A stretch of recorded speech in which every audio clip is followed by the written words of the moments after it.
Okay, guys, so we're back.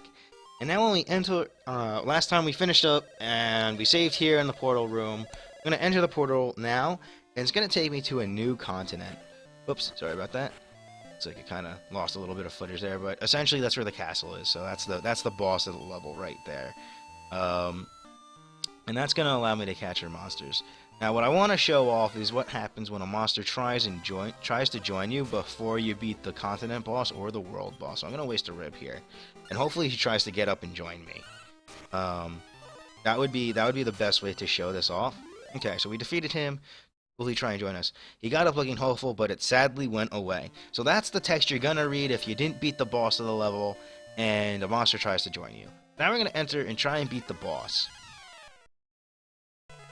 And these bosses will almost always have two different monsters from the level, and a monster that you can get either in the level or a monster that you can breed from the level, which is interesting to say the least. Cursed Lamp seems to be one that I can breed from this level. And we had our own Cursed Lamp, and so you can be prepared to get Cursed Lamp again this way. It's usually pretty hard to breed Cursed Lamp. If I remember correctly, I think Cursed Lamp is only available as I get. Now, Cursed Lamp gets twin hits as well, which is kind of why it's really important to kill these guys relatively quickly. This guy's on the side, because you don't want to be taking too much damage from something like Cursed Lamp or twin hits. Cursed Lamp in itself is not too damaging, but at the same time, I'm trying to get the Lush Licks off on Cursed Lamp, but it's not working. And he's already starting to buff his other guys. And these bosses do get harder as the game as you get harder keys too. The keys that cost more, these guys will also get really strong as well. I've had battles last literally hours with these guys. Because I didn't have, my monsters weren't high enough level, or it was a metal boss. I've had these things that literally last forever because they're nasty. Good thing Mud Doll doesn't have a high attack within itself as a monster, so that's a good thing. He's gonna start increasing their defense now because I've been using defense down a lot. Hopefully I kill off this Curse Lamp. Now, when these battles get really, really nasty is when they get the Heal All skill, which they will eventually get. It gets really nasty. The Heal All and the Revive skill. Oh man, do these boss battles take forever at that point. So it seems that I've taken a lot of damage because he has the his twin hits up, and because he has twin hits up, he was pretty much able to one-shot my monsters. He brought Pika down by 100 HP, so that's a lot of HP, and I finally was able to beat him. And this is where the difficulty of the game gets in. And this is what happens. So essentially, I beat the boss of the level. I'm probably gonna die. Be fair, I am probably gonna die in this level. I'm just trying to go and explore now to see if I can find any like more dungeons, because I want to use them to get magic keys, because magic keys spawns in the chests at the end of the dungeon. That one magic key that we found in Ice, that's like a one-time only scenario where you're gonna get a key from a chest like that, and that's because it's because you can't get it otherwise, with the exception of something else. But they don't expect you to be doing that, or to be doing that other thing already. So essentially what happens is I'm pretty much here just to... Oh, perfect. So this is our first encounter of a random encounter. So when you enter a new screen in a new world, there are a few things that can happen. The first thing is you might encounter a traveling merchant, a traveling priest, or one of two traveling warriors. I encountered a traveling priest. A traveling priest will revive and heal your party completely, mana and all, for free. These guys only usually appear when you're on low health or when one of your monsters is dead. That being said, these guys usually tend to be very useful But these guys are not the best thing you can get. What you want to get are the Traveling Warriors. Now, the Traveling Warriors are very important. The Traveling Warriors, what they can do is they can either, after you beat them in a duel, you have to battle the monsters. There are three other monster. They're basically other monster maesters, and you have to beat them. Unlike the arena, you can use your commands, so you don't have to worry about that, and you can use items. But they drop either warp wings or they either drop warp wings or magic keys. Now, things to note about Traveling Warriors that people always forget to talk about is that if your inventory is full, they will not appear. They do not, because there has to be an option for them to give you a warp wing in order for them to appear. So if your inventory is full and you want a magic key, and you're counting on warriors to give you magic keys, it's not going to work because they're not going to spawn because your inventory is full. They have to have the option of giving you a warp wing. And this can be useful in two different perspectives, because if you need warp wings, like I'm counting on right now, I kind of want a warp wing, and I also want to show you what these look like. You can go and use the warp wing and escape, and I'm still trying to find another dungeon, hopefully a tower, so that I can go back and get, maybe another magic key, and might be able to expand what kind of monsters I can breed. Because right now, the monsters that I can breed are pretty much just, either slimes or material monsters, which is really disappointing. And I am very limited by these guys right now because I didn't get a lot of viability in them, and I didn't get a key on that first dungeon, which is terrible luck. It's just terrible. But it does happen, and I'm not running into any warriors, which is also really, really bad. We did run into that priest, which is nice, but it's not very useful. Alright, yeah, perfect, a tower. So this is the second form of what it can be, and it's also the first form of a new hazard. The new hazard that you have is ice. You step on this. If you use step guard, you're fine. Your monsters will be okay, but otherwise it hurts you just the same as poison, and it's going to do a lot of damage. So essentially you do want to go through here, and you do want to face off these guys. Oh god.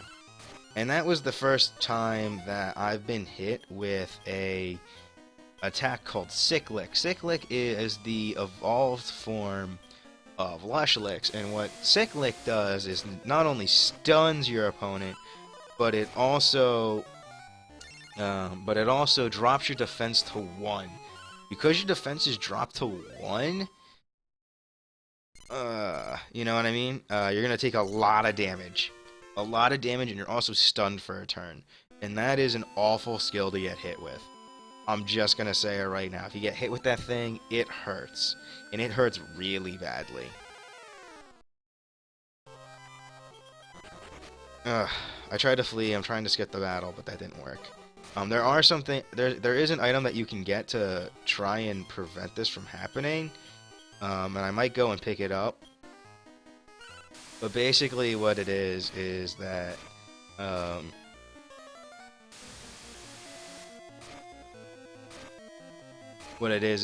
it will just be a repellent. It's just like repellent Pokemon. Got it. And it's not very it's really useful in this sense. You get to skip all these battles, but at the same time, like, I want to get my monsters nice and strong for the next level. Though I do admit these guys are gonna have to be recycled before I go on to the next level, because they're just not strong enough. So like Pika, Hyde's not doing anything more than 10 damage to these guys. Well, it's time to move on from these 3 monsters in particular. They did their job. All my monsters are above level 10 in my inside my farm. Their defense isn't really being raised anymore. Taking a lot of damage. It's getting really difficult. So now it's time to move on from these 3 monsters in particular.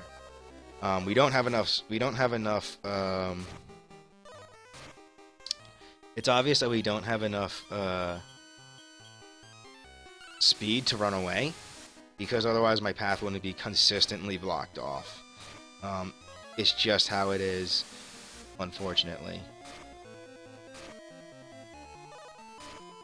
Oh, this is kind of annoying. There we go.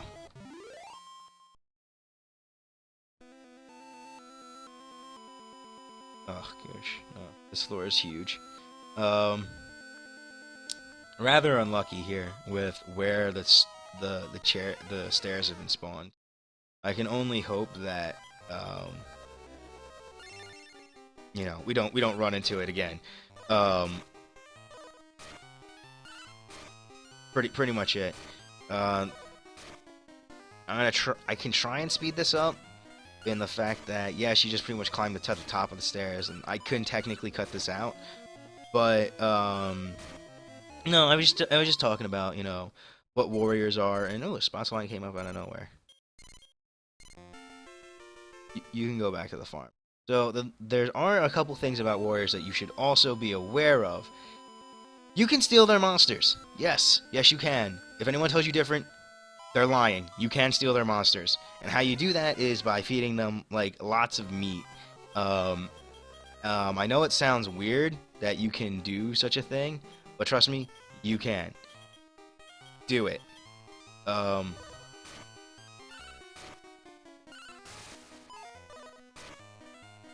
Oh boy, Peek's probably gonna just got tripped. Yep.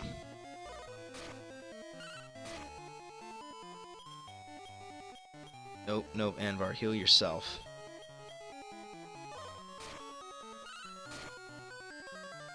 There we go.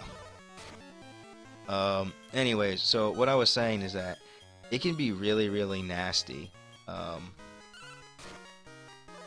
Hide. Use your skills.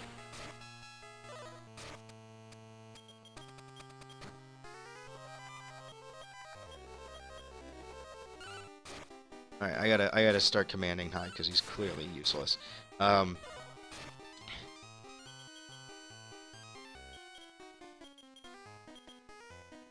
Essentially, though, what it is that you can steal their monsters, and how you do it is you go in and you just feed them like lots of meat, like sirloin, or like if you for example, I have a lot of ribs, so if you drop like an absolute ton of ribs, you have a pretty good chance of taking some of their monsters.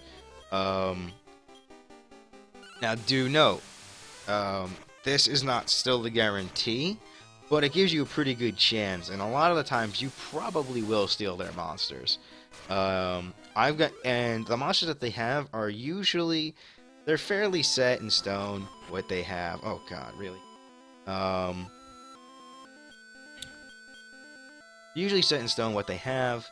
You know, like when you start facing them, what you're gonna see is like, you know, they all have like duck kites or something like that. You know, they're like in these tiers of what monsters, and I mean tiers as in TIERS. The tiers of the monsters that they have, and the tiers that and the monsters that they have are usually things that are following the lines of, oh yeah, you know, we all have the same monsters because you're at a certain skill set, and the more you beat them, the harder the monsters will eventually become until you eventually just die. You'll eventually just lose to them, and then after that you'll pretty much die, and then it'll be reset again to the point of, oh, okay, you know, like he wasn't strong enough to beat this guy, so we're gonna drop him back down to a lower tier, and it'll be a new set of monsters that they'll usually carry around on them at that point. That's just how it works. I'm just gonna here. If I die here, don't worry about it. I'll just cut out. I'm not gonna come back here, obviously. Okay. But things to note. Ow, ow. Things to note, just in particular, you can take their monsters. If you see a monster you want and you have enough meat on you, oh shoot, I don't have any mana. And you have enough meat on you, by all means, go and do it. Trust me, you'll feel a lot better about it. Oh no, I didn't want to use guard on hide. Ugh, I'm gonna take so much damage now. Nope. Menuing, my weakness.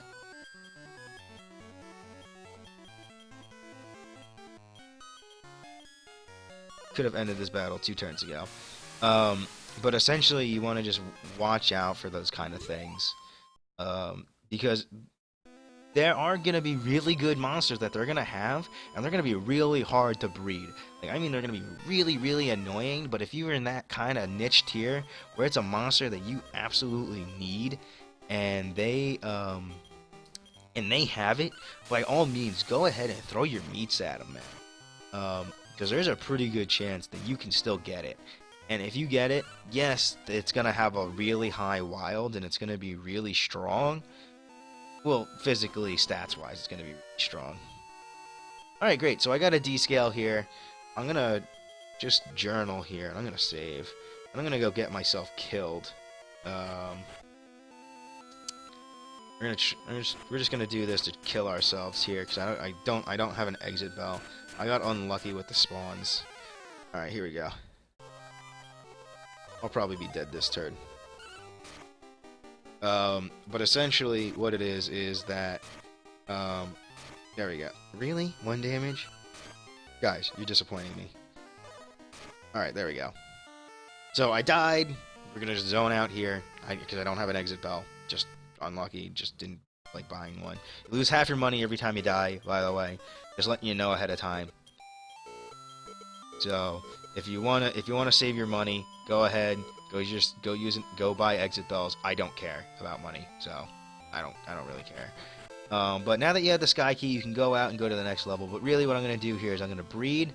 But first, I'm gonna go and take care of. You can most likely now do the next arena, and the next arena is the level C class. You need 1,000 gold to compete, something that I no longer have. But you can probably do it at this point.